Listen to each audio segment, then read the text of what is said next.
Hello exam. Hello everyone और स्वागत है आपका एक और नई वीडियो में। और ये वीडियो रहने वाली है इंग्लिश की स्ट्रेटजी से रिलेटेड। तो वैसे तो मैंने पहले ही एक वीडियो इंग्लिश की स्ट्रेटजी से रिलेटेड डाल रखी है, लेकिन कुछ लूप होल्स होती हैं जिससे रिलेटेड कोई कमेंट कर देता है। वैसे इस वीडियो में भी कुछ लूप होल हो ही जाएंगे। तो ज़्यादातर तो मैं इस वीडियो में जैसे मैंने स्टडी की है जिन सोर्सेज से मैं वो बताऊँगा। बाकी मैं कोशिश करूँगा कि सबके डाउट्स इस वीडियो में ले पाऊँ। तो जो मुझे नहीं जानते, मेरा नाम है रवि और मैंने एसएससी सीजीएल अपने फर्स्ट अटैम्प्ट में क्लियर किया है ऑल इंडिया रैंक 539 के साथ, और इनकम टैक्स इंस्पेक्टर की पोस्ट मिली है मुझे।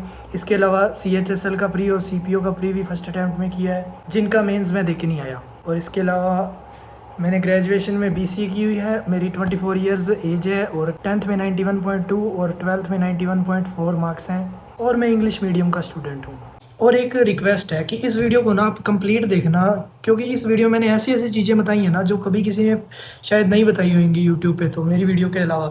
क्योंकि अब का जो टाइम है वो एआई का है, और मैं एआई का यूज़ करके मतलब पहले आपको ऐसे लगेगा कि शायद मैं बकवास कर रहा हूँ या कुछ भी व्यूज़ के चक्कर में, लेकिन ये जो मैंने तरीके बताए हैं ये सब मैंने खुद यूज़ किए हुए बता रहा हूँ। अगर आप चाहें तो इनमें से आइडिया ले सकते हैं, आप खुद ट्राई कर सकते हैं। कोई ऐसी चीज़ नहीं बताऊंगा जो मैंने खुद ट्राई नहीं की। और पिछली वाली वीडियोस में मैंने उनमें से आधी चीज़ें ही आपको बताई थी और आधी चीज़ें रह गई थी। तो ये वाली वीडियो उससे भी थोड़ी ज़्यादा लंबी होने वाली है, क्योंकि इसमें मैं कंप्लीट ज़ीरो से लेके अपनी लास्ट तक की मेंस तक की, मेंस में कैसे मैंने इतना अच्छा स्कोर किया वो वाली स्ट्रैटेजी आपको बताने वाला हूँ। तो शुरू करते हैं। तो सीजीएल के प्री में इंग्लिश में मेरे मार्क्स 40 प्लस थे 50 में से, और मेंस में मेरे मार्क्स 131 थे आउट ऑफ 135। एक क्वेश्चन गलत था और उसका मुझे दुख है, क्योंकि हार्ड क्वेश्चन तो मेरे सारे सही हो गए, और एक इजी वाला क्वेश्चन था सेंटेंस रीअरेंजमेंट का, वो गलत हो गया। खैर 131 भी एक अच्छा स्कोर है, क्योंकि एक ही क्वेश्चन गलत हुआ है। तो पहले तो मैं अपने सोर्सेज अपने जैसे मैंने पढ़ा है वो सब बताऊंगा, फिर आपको कैसे पढ़ना चाहिए उसके बारे में थोड़ा सा गाइड करने का ट्राई करूंगा। तो क्योंकि मैं एक इंग्लिश मीडियम स्टूडेंट हूँ तो मुझे इतनी प्रॉब्लम नहीं हुई थी इंग्लिश में, और शायद इंग्लिश का एग्ज़ाम भी इस बार थोड़ा ईजी आया था मेंस लेवल में। तो as a in English medium student मुझे इंग्लिश पढ़ कितना टाइम मुझे देना पड़ा इंग्लिश को। प्री से पहले मैं 4 महीने पढ़ा था इंग्लिश। मान लो जुलाई में स्टार्ट हुआ और शायद अक्टूबर में एग्ज़ाम था, तो 3-4 महीने अच्छे से मैंने इंग्लिश को दिए। लेकिन मेरे इंग्लिश में मार्क्स इतने अच्छे नहीं आए, तब मुझे ऐसा फील हुआ कि इंग्लिश मेरे को ज़्यादा पढ़नी चाहिए। इसीलिए मैंने मेंस प्री होने के बाद मेंस के लिए इंग्लिश पे फुल फोकस किया। इतना जीके पे या मैथ्स पे नहीं किया था जितना इंग्लिश पे किया, और उसका रिजल्ट मुझे दिखा कि मेरे सारे क्वेश्चन सही हुए सिवाय एक सेंटेंस रीअरेंजमेंट के। तो क्या पढ़ा, कौन से बुक्स थी, कौन से सोर्सेज थे, वो बताता हूँ। तो 3 पार्ट्स में डिवाइड करते हैं हम इंग्लिश को, जैसे सभी बताते हैं। वोकेबलरी, जो कि सबसे इंपॉर्टेंट समझता हूँ मैं, वोकेबलरी इंग्लिश में सबसे इंपॉर्टेंट है। इसके अलावा अगर वोकेबलरी आ गई तो बाकी सब आसान लगेगा अपने आप से। उसके बाद है ग्रामर, और उसके अलावा है रीडिंग कॉम्प्रीहेंशन। और सबसे ज़्यादा मैंने फोकस दिया था वोकेबलरी को, प्री से पहले भी और मेन से पहले भी। मैंने क्या सोर्सेज फॉलो किए वोकेबलरी के लिए, मैंने चैट जीपीटी का बता रखा है, और आगे इस वीडियो में मैं एक्सप्लेन भी करूँगा कि कैसे चैट जीपीटी से मैंने इंप्रूव किया और कैसे आप भी अपनी इंग्लिश वोकेबलरी को इम्प्रूव कर सकते हैं। इसके अलावा ग्रामर के 120 रूल्स बाय निमिषा मैम, सबसे इम्पोर्टेंट। अगर आप हिंदी मीडियम से भी हो, अगर आपने एक बार इंग्लिश का सिलेबस कर लिया, उसके बाद आप 120 रूल्स एक बार ज़रूर देख लेना, क्योंकि ये मोस्ट रिपीटेड कंसेप्ट्स की एक वीडियो है जो मैम ने बना रखी है, और इसमें से क्वेश्चंस आते ही आते हैं। ग्रामर का हम सोच ही नहीं सकते 120 रूल्स के बिना। और तीसरा बच गया रीडिंग कॉम्प्रीहेंशन। तो ऑनेस्टली मैंने इतनी ज़्यादा रीडिंग नहीं की थी, मैंने इसकी प्रैक्टिस मॉक टेस्ट और रिवीजन से ही की है। रिवीजन किसकी? वोकेबलरी की, कि वोकेबलरी स्ट्रॉन्ग होएगी तो रीडिंग कॉम्प्रीहेंशन में पैसे समझना आसान होएगा। तो क्योंकि मेरे पास प्री से पहले इतना टाइम नहीं था, 3-4 ही महीने थे, और मेरा भाई बैंकिंग की प्रिपरेशन करता है, तो उससे मैंने इंग्लिश के सोर्स ले लिए थे, क्योंकि इंग्लिश बैंकिंग में अच्छे खासे लेवल की आती है। अगर बैंकिंग की इंग्लिश आप कर सकते हो तो एसएससी आपके लिए कुछ भी नहीं है। तो मैंने उसी से पूछा था कि इंग्लिश कैसे करें, और उसने मुझे वोकेबलरी के एडिटोरियल्स बताए थे। और एडिटोरियल्स क्यों मैं बता रहा हूँ, क्योंकि उससे बढ़िया तरीका इंग्लिश इंप्रूव करने का, वोकेबलरी इंप्रूव करने का मुझे तो नहीं लगता कोई है। और उसको अगर आप 2-3 चीज़ों के साथ कंबाइन कर दें तो उसका रिजल्ट और भी ज़्यादा अफेक्टिव होता है। वो 2-3 चीज़ें क्या हो सकती हैं, जैसे मेरे केस में मैंने चैट जीपीटी से पढ़ा, आप कोई बुक से पढ़ सकते हैं, जैसे ब्लैक बुक होगी या वोकैब प्रोडिजी होगी, जो वोकेबलरी इंप्रूव करने में बहुत हेल्प करेगी।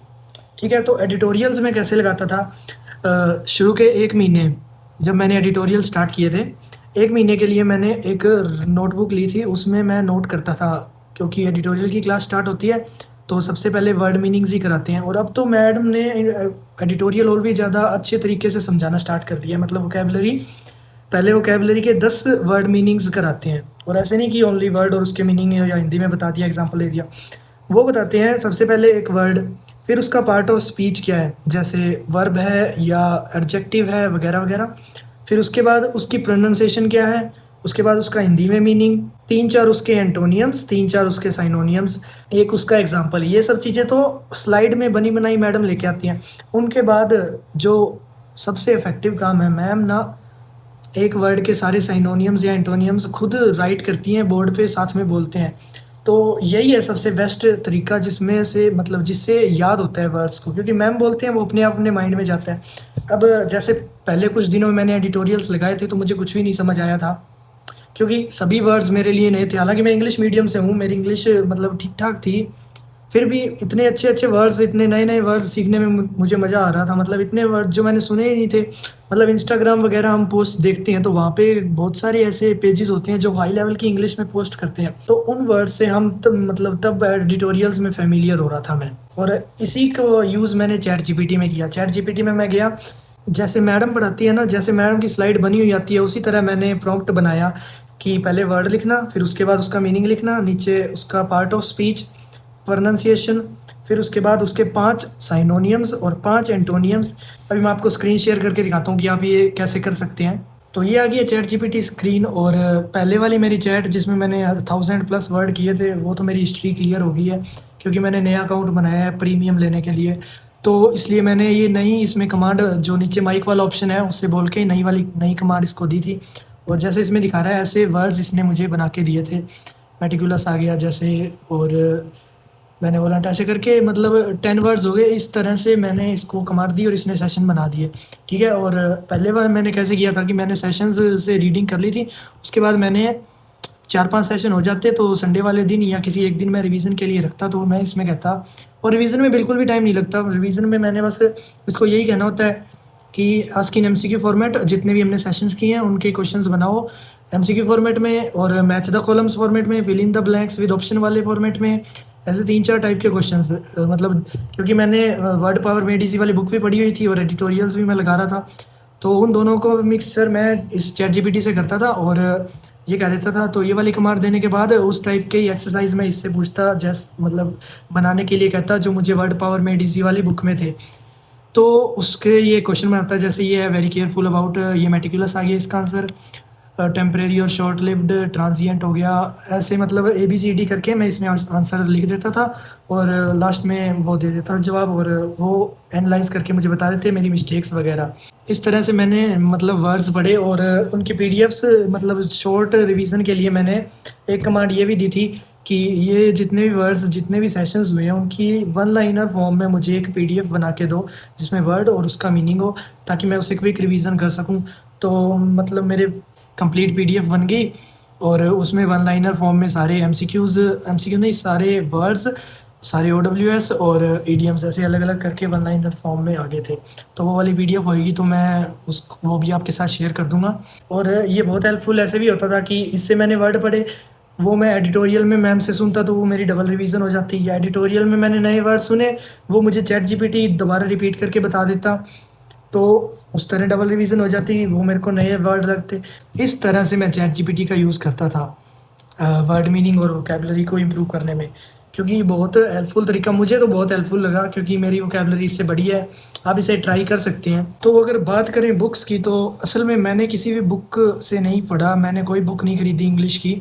मैंने पढ़ा है ग्रामर के लिए तो मैंने 120 रूल्स पढ़े थे, उसके मैंने नोट्स बनाए। कुछ मेरी इंग्लिश वैसे ही अच्छी थी तो मुझे ग्रामर में तो पहले ही से ही इतने ज़्यादा इनकरेक्ट होते ही नहीं थे मेरे, 10 में से कोई 2-3 भले इनकरेक्ट हो जाते।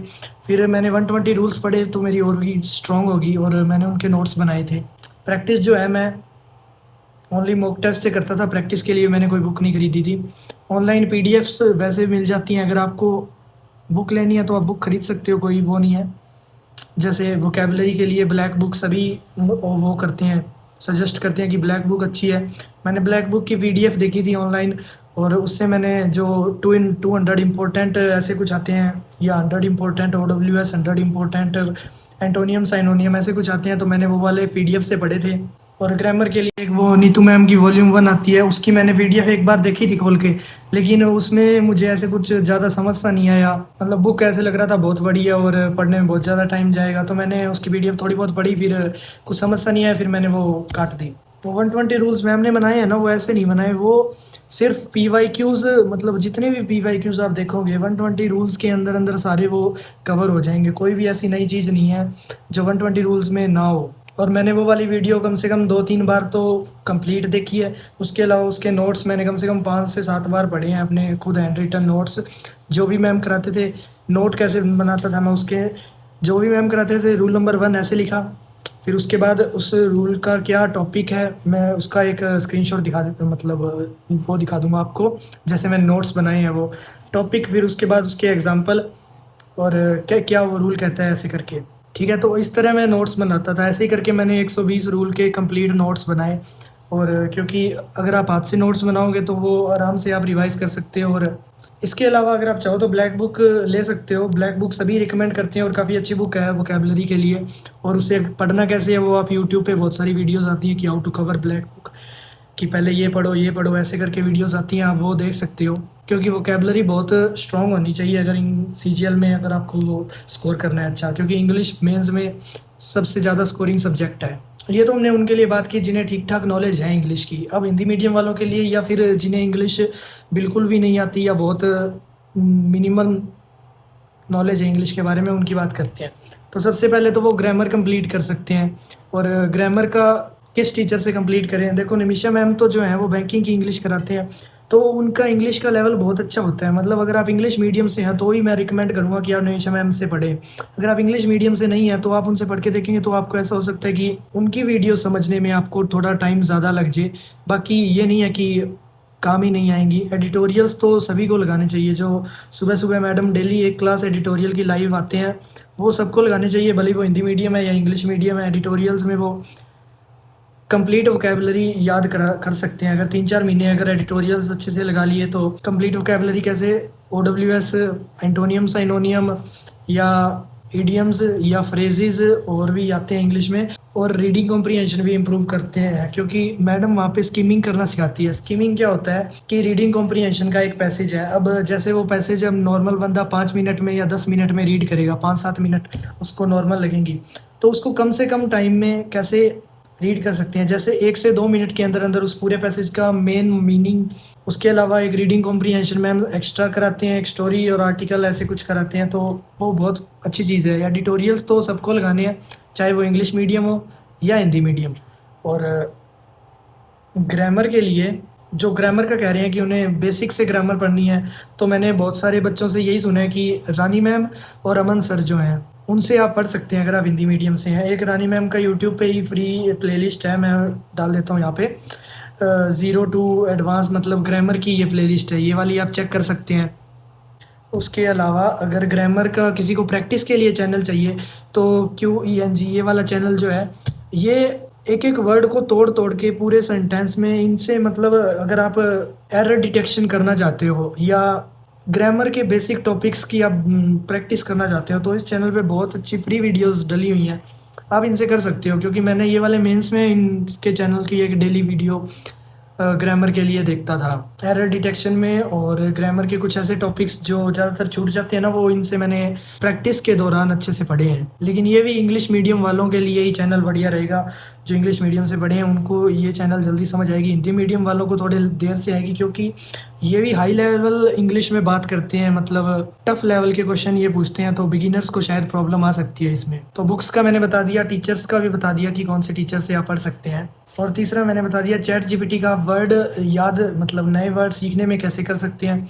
और मैंने अपनी पुरानी वाली वीडियोस में ये बताया है कि डिफ़िकल्ट वर्ड जो मतलब ब्लाइंड स्पॉट्स या कुछ ऐसे वर्ड होते हैं ना जो जल्दी से भूल जाते हैं, मतलब आज पढ़ा कल भूल गए, अगर दोबारा से पढ़े फिर भूल गए, ऐसे कुछ वर्ड्स होते ही हैं। तो उसके रिलेटेड भी मैंने पिछली वाली स्ट्रेटजी वीडियोस में बताया था कि कैसे वो वाले वर्ड हम याद कर सकते हैं।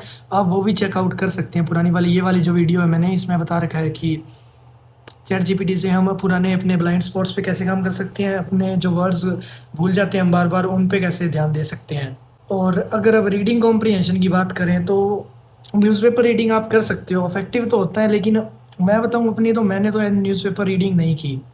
बिल्कुल नहीं की। मैंने कॉम्प्रिहेंशन का कहाँ से किया है, टेक्स्ट बुक वाली साइट है, वहाँ से मॉक्स होते हैं, तो मैं मॉक टेस्ट लगाता था। वहाँ पे एक फुल मॉक में 2 पैसेज आते हैं, और मैं एक सेक्शनल डेली लगाता था और एक फुल मॉक टेस्ट, तो लगभग मेरे 4 पैसेज इंग्लिश के डेली हो जाते थे। और ये मैंने कितनी बार लगाए होंगे, मतलब प्री से पहले कम से कम 1 महीना पहले तक, किन 30 दिनों में से मैंने हर 20 डेज़ कम से कम मैंने 20 दिन तो ऐसे होंगे जिसमें मैंने लगाए लगाए होंगे ये, एक फुल मॉक और एक सेक्शनल मॉक। तो कुल मिला के 150 प्लस सिर्फ अनसीन पैसेज जो होते हैं रीडिंग कॉम्प्रिहेंशन के लिए, या उनमें क्लोज टेस्ट हो गए, ये कुल मिला के मैंने 150 प्लस लगाए हैं। तो रीडिंग कॉम्प्रिहेंशन की तो मेरी इसी से ही तैयारी हो गई, क्योंकि प्री में तो मेरे कम मतलब मार्क्स थे, लेकिन मेंस में मेरे अच्छे मार्क्स थे। रीडिंग कॉम्प्रिहेंशन में मेरा एक भी सवाल गलत नहीं है। जितने भी मेंस में 2 आते हैं, दोनों के दोनों मेरे सही थे। लेकिन अगर आप चाहें तो कोई बुक रीडिंग या न्यूज़पेपर रीडिंग आप स्टार्ट कर सकते हैं, अच्छा रहेगा वो भी, मतलब उससे भी इंग्लिश इम्प्रूव होएगी। और एक चीज़ मैं बताना भूल गया बुक्स में, कि एक बुक आती है वर्ड पावर मेड इजी करके, वो 100 रुपये 100-150 की ऐसी बुक आती है, वो मैंने भी खरीदी थी।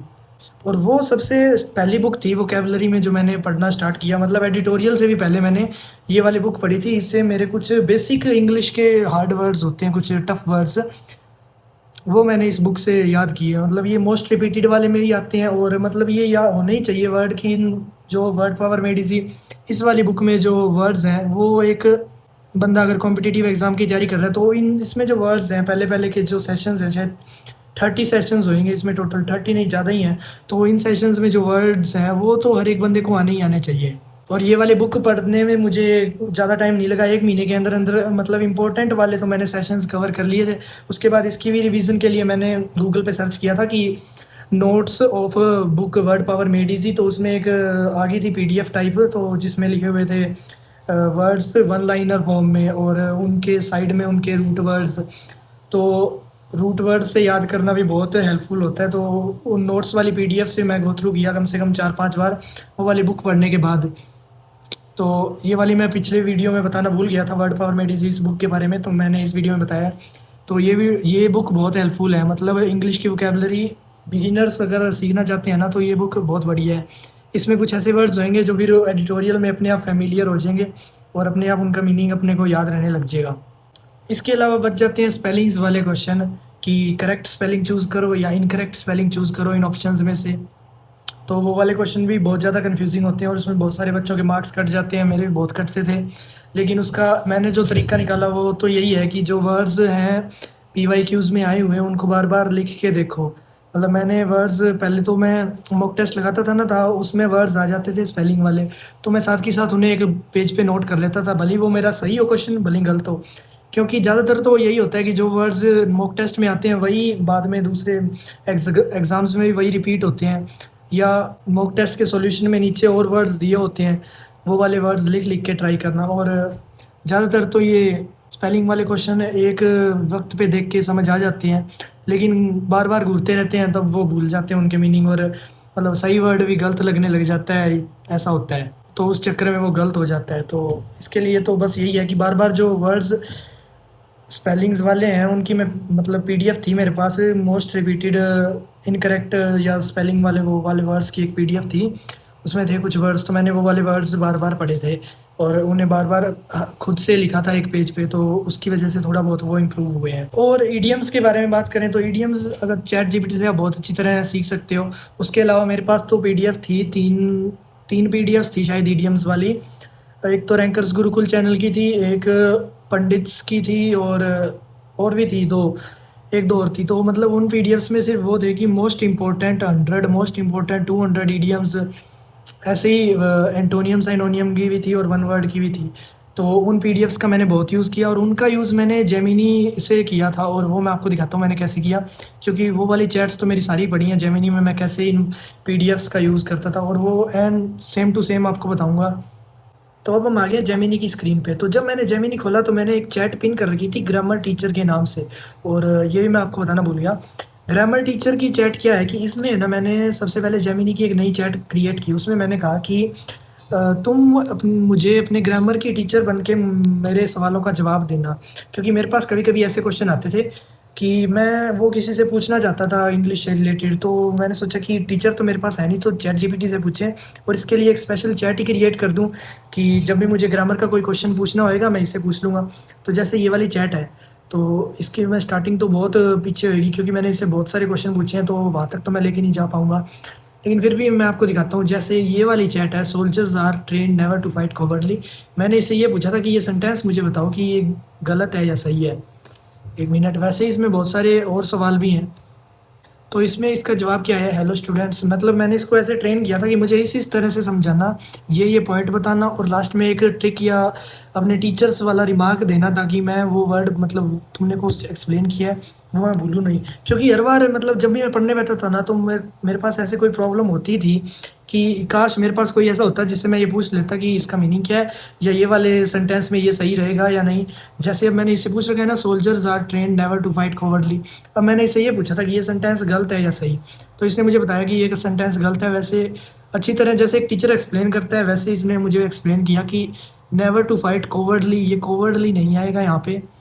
तो इसको सही करके इसने मुझे बताया कि यहाँ पे आएगा इन अ कॉवर्डली मैनर, क्योंकि कॉवर्डली खुद एक एडजेक्टिव है और यहाँ पे एडवर्बियल फ्रेज का यूज़ करना है यहाँ पे। तो ऐसे, और लास्ट में ये टीचर्स की वर्डिक्ट, मतलब एक कुछ ज्ञान की बात जो एक टीचर बताना चाहता है या इम्पोर्टेंट टिप वगैरह। तो बस ये मैं एक आइडिया दे रहा था कि इस तरह आप कुछ मतलब चैट जीपीटी और जेमिनी का यूज़ करके कुछ सीख सकते हैं। मैं इसके फुल प्रॉम्प्ट वगैरह या क्या क्या कैसे कैसे मैंने इसको इम्प्रूव किया है, इसको सिखाया है कि कैसे मुझसे पूछे या कैसे मेरे आंसर्स मुझे दें। तो ये वाली मैं सारी चैट तो आपको बता नहीं सकता इतने कम टाइम में, लेकिन आपको बस एक आइडिया दे सकता हूँ कि आप अगर चाहें तो ये यूज़ करके मतलब इस तरीके से भी अपनी इंग्लिश की प्रिपरेशन को और बढ़िया बना सकते हैं। और एक बात ये कि मेरे पास पीडीएफ्स थी, और पीडीएफ्स मैं जेमिनी में अपलोड करता था, क्योंकि पहले तो मैंने इसे बहुत सर्च किया कि कोई ऐसा टूल है क्या जिससे मैं, जैसे पीडीएफ में कुछ एमसीक्यू दे रखे हैं, वो मेरे से इंटरेक्टिव वे में पूछ सके, मतलब मैं क्लिक करूं और उसका आंसर मेरे सामने आ जाए। मतलब समझ रहे हैं ना, जैसे मॉक टेस्ट में साथ के साथ आंसर पता चल जाए, उस टाइप में मैं जैसे देख रहा था कि मेरे पास पीडीएफ तो है डाटा की, क्योंकि मेरे पास ईडियम्स और वन वर्ड और एंटोनियम्स एनोनियम की पीडीएफ तो थी, लेकिन मैं चाहता था कि कोई ऐसा सॉफ्टवेयर हो मेरे पास जिससे मैं ये पीडीएफ अपलोड करूं और मेरे से वो क्वेश्चन टाइप में पूछ ले। तो ये मैंने जेमिनी का मेरे को पता चला, जेमिनी में करके देखा तो मेरे को पता चला कि हाँ ऐसे हो सकता है। तो मैंने जेमिनी में वो अपलोड की थी, मैं दिखाता हूँ आपको। ये है जेमिनी की स्क्रीन, देखो। अब इसमें राइट, ये लेफ्ट साइड में देखो कितने मैंने टिक लगा रखे हैं ना, ये जो इसेंशियल प्रेपोजिशन 50 OWS पंडित्स की पीडीएफ से, figures of speech, fixed preposition, spelling, 400 idioms, ये सारे जितनी भी चैट्स हैं ये सारे के सारे पीडीएफ्स मैंने इसमें अपलोड की थी और फिर इनसे क्वेश्चन बनवाए थे। और क्वेश्चन कैसे बनवाए, पीडीएफ अपलोड करने के बाद मैंने इसको कहा, जैसे ये बीच में लिख रखा है, ask 50 random questions from what we did. What we did का मतलब जो पीडीएफ मैंने इसको दी, वो मैंने इससे एक बार शॉर्ट नोट्स में इससे कहा कि पीडीएफ्स के नोट्स बना के दो। फिर वो सारी पीडीएफ होगी, उसके बाद मैंने कहा क्वेश्चन बना के दो। तो इस टाइप से ये क्वेश्चन आता था। जैसे ये 34 नंबर क्वेश्चन आ रखा है, गिव समवन कोल्ड शोल्डर, इस ईडियम का मतलब इग्नोर करना। तो ये देखो मैंने साथ के साथ क्लिक किया और साथ के साथ आंसर आ गया ना। तो ये वाला इंटरफेस मैं चाहता था और ये मुझे जेमिनी से मिल गया, तो इससे बहुत प्रैक्टिस हुई। मतलब ऐसे करके मैंने ईडियम्स, मतलब डेली का मैं ये सारी जितनी भी चैट्स हैं ना, दिन में हर बार हर एक चैट से एक एक एक्सरसाइज बनवाता था 50-50 क्वेश्चन की। दिखा भी देता हूँ मैं, ये 20 ईडियम वाली हैं, 200 ईडियम वाली हैं। इसमें भी अब ask 50 question from what we did, इसी तरह से ये है। वैसे ही फिगर ऑफ स्पीच में, मतलब फिगर ऑफ स्पीच के ओलिव बोर्ड में क्वेश्चन आते थे, तो उसमें भी मुझे हेल्प मिल सके इसलिए मैंने फिगर ऑफ स्पीच भी जेमिनी से पढ़े थे। ये 50 OWS पंडित्स के, ये 50 ही क्यों हैं, वैसे पीडीएफ में तो बहुत सारे हैं, लेकिन मैंने कहा था कि 50 ही क्वेश्चन पूछना, क्योंकि मैंने बार बार पढ़ के वो रिवाइज हो गए थे मेरे। अब देखो मैंने इस पर क्लिक किया तो ये आ गया ना, कॉम्प्रिहेंसिव रैंडम क्विज पंडित्स का। तो अब यहाँ पे राइट साइड में ये आ गया, ये मैंने कंप्लीट कर रखा है, 44 करेक्ट और 6 रॉन्ग। जैसे ये आ गया स्टडी ऑफ इंसेक्ट्स एटिमोलॉजी। तो इस तरह से मैं प्रैक्टिस करता था जेमिनी से, क्योंकि पीडीएफ्स तो मेरे पास थी इंपॉर्टेंट OWS और इम्पोर्टेंट ईडियम्स की, और मेरे को प्रैक्टिस करने के लिए बस एक ऐसा इंटरफेस चाहिए था।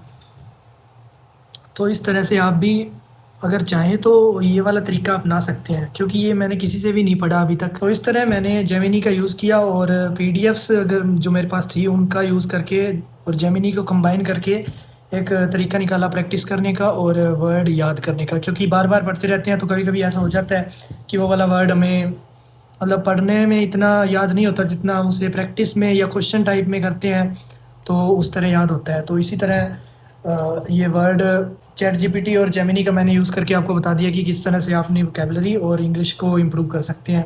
और इंग्लिश ही सबसे इम्पोर्टेंट सब्जेक्ट है एसएससी के लिए, क्योंकि इंग्लिश नॉर्थ वाले बच्चों की इतनी स्ट्रॉन्ग नहीं होती। मतलब नॉर्थ में बहुत सारे बच्चे होते हैं जो हिंदी मीडियम वाले होते हैं, तो वो ज़्यादातर रेलवे वाली साइड जाते हैं। तो आपने भी देखा होगा कि रेलवे वाले फॉर्म सीजीएल से भी ज़्यादा भर जाते हैं। जैसे सीजीएल में 28 लाख एस्पिरेंट्स थे जिन्होंने अप्लाई किया, लेकिन एनटीपीसी का अगर देखें तो उससे डबल, कम से कम डबल तो थे ही, 58 या 50 लाख प्लस एस्पिरेंट्स थे जिन्होंने एनटीपीसी अंडर ग्रेजुएट और ग्रेजुएट के कंबाइन फॉर्म भराए थे। और ये सिर्फ इंग्लिश की वजह से ही है कि एसएससी को क्लियर करना एनटीपीसी से थोड़ा आसान है, क्योंकि जिनकी इंग्लिश स्ट्रॉन्ग है वो एसएससी की तरफ जा सकते हैं, और जिनके इंग्लिश में थोड़ी प्रॉब्लम है वो ज़्यादातर एनटीपीसी वाले फॉर्म भरते हैं, क्योंकि वहाँ पे इंग्लिश आती नहीं, मैथ्स रीजनिंग और जीके बस 3 ही सब्जेक्ट आते हैं। तो मैथ्स और रीजनिंग तो उसमें डुएबल होती है, आराम से फुल मार्क्स लेते हैं, लेकिन जीके बस वही है, जीके का पढ़ने पड़ता है उसमें। तो बस इतना ही था आज की वीडियो में। होपफुली मेरी टिप्स या जो मैंने एक्सप्लेनेशन किया आपके कोई काम आ सकी होगी। मतलब मैंने अपनी तरफ से पूरा ट्राई किया है कि आपको हेल्पफुल से ज़्यादा हेल्पफुल एडवाइस दे सकूं और गाइड कर सकूं। और जो पीडीएफ्स वगैरह मैंने यूज़ की अपने जेमिनी के लिए या अपनी प्रिपरेशन के लिए कोई भी बुक की, वो मैंने खुद ही ढूंढी थी। ज़्यादातर पीडीएफ्स टेलीग्राम पे बहुत सारे चैनल्स हैं, मिल जाती हैं। आप खुद थोड़ी मेहनत करेंगे तो अच्छा रहेगा, ये आपको हेल्प करेगी। बाकी मैं ट्राई करूँगा पीडीएफ्स आपको अपलोड करने की, अगर मतलब टेलीग्राम पे मैसेज कर देना, यही मेरी आईडी है जो जिस नेम से वो है। और हाल ही में मैंने इंस्टाग्राम का एक पेज बनाया, उसमें मैंने रील डाली थी, तो काफ़ी उसमें भी बहुत सारे बच्चों के स्टूडेंट्स के डीएम और आए थे एसएससी रिलेटेड। तो अगर आप चाहें तो मेरे साथ इंस्टाग्राम पे या टेलीग्राम पे जुड़ सकते हैं। तो बस इतना ही था आज की वीडियो में, और इसका रिज़ल्ट आप देख ही सकते हैं कि मॉक टेस्ट में और फाइनल में मेरा स्कोर जो है इतना अच्छा आया, सिर्फ एक ही क्वेश्चन गलत हुआ। तो अगर आप चाहें तो ये सब ट्राई कर सकते हैं। और बस थैंक यू, मिलते हैं अगली वीडियो में। Thank you, bye bye.